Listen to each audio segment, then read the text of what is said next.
हरे कृष्णा। आप सभी को अक्षय तृतीया की हार्दिक शुभकामनाएं। एक ऐसा विशेष एवं अवसर जिसे जिससे जुड़े हैं एक नहीं अनेकों प्रसंग। नक्षयः इति अक्षयः, अर्थात जिसका क्षय ना हो वह है अक्षय। हमारे शास्त्रों में 3.5 शुभ मुहूर्तों में वर्णन आता है अक्षय तृतीया का। अर्थात इस दिन बिना कोई पंचांग देखे कोई शुभ व मांगलिक कार्य जैसे विवाह, गृह प्रवेश, वस्त्र आभूषणों की खरीदारी या घर, भूखंड, वाहन आदि की खरीदारी संबंधित कार्य किए जा सकते हैं। इसी दिन से सतयुग और त्रेता युग का आरंभ माना जाता है। इसी दिन से बद्री नारायण के कपाट भी भक्तों के लिए पुनः खुल जाते हैं। वृंदावन के बांके बिहारी जी के मंदिर में केवल इसी दिन श्री विग्रह के चरण दर्शन होते हैं, अन्यथा वे पूरे वर्ष वस्त्रों से ढके रहते हैं। कृष्ण और सुदामा का मिलन भी आज ही के दिन हुआ था और भगवान ने उन्हें बिना मांगे ही अतुलित ऐश्वर्य प्रदान किया था। इस दिन भगवान को चंदन लगाने का विशेष महत्व है और इसी दिन से 21 दिन तक का चंदन यात्रा महोत्सव प्रारंभ होता है, जिससे भगवान को चंदन का लेप लगाया जाता है।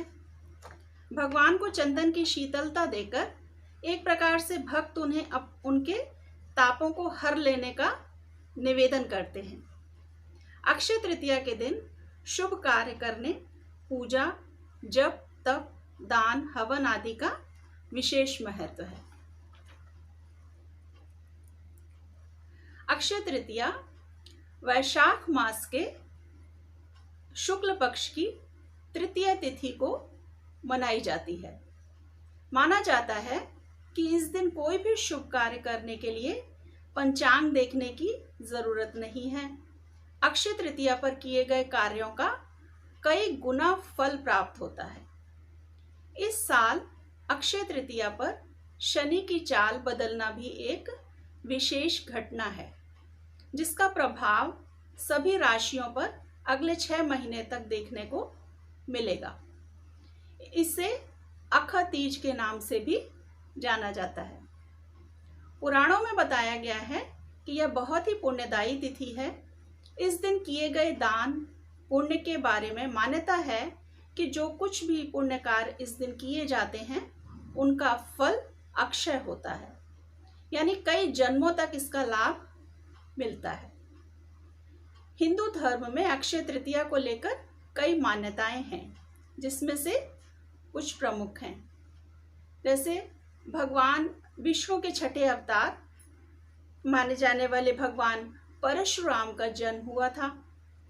परशुराम ने महर्षि जमदाग्नि और माता रेणुका देवी के घर में जन्म लिया था। यही कारण है कि अक्षय तृतीया के दिन भगवान विष्णु की उपासना की जाती है।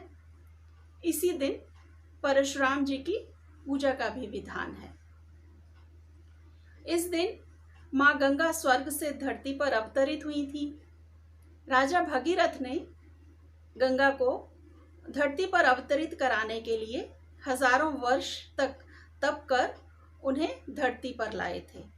इस दिन पवित्र गंगा में डुबकी लगाने से मनुष्य के सारे पाप नष्ट हो जाते हैं। इस दिन माँ अन्नपूर्णा का जन्मदिन भी मनाया जाता है। इस दिन गरीबों को खाना खिलाया जाता है और भंडारे किए जाते हैं। माँ अन्नपूर्णा के पूजन से रसोई तथा भोजन में स्वाद बढ़ जाता है। अक्षय तृतीया के अवसर पर ही महर्षि वेदव्यास जी ने महाभारत लिखना शुरू किया था। महाभारत के 5वें वेद के रूप में माना जाता है।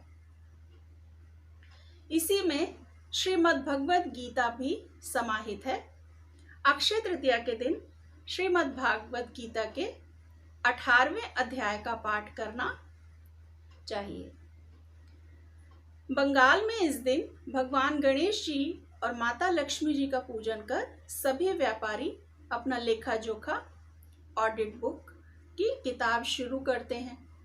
वहाँ इस दिन को हलख्ता कहते हैं।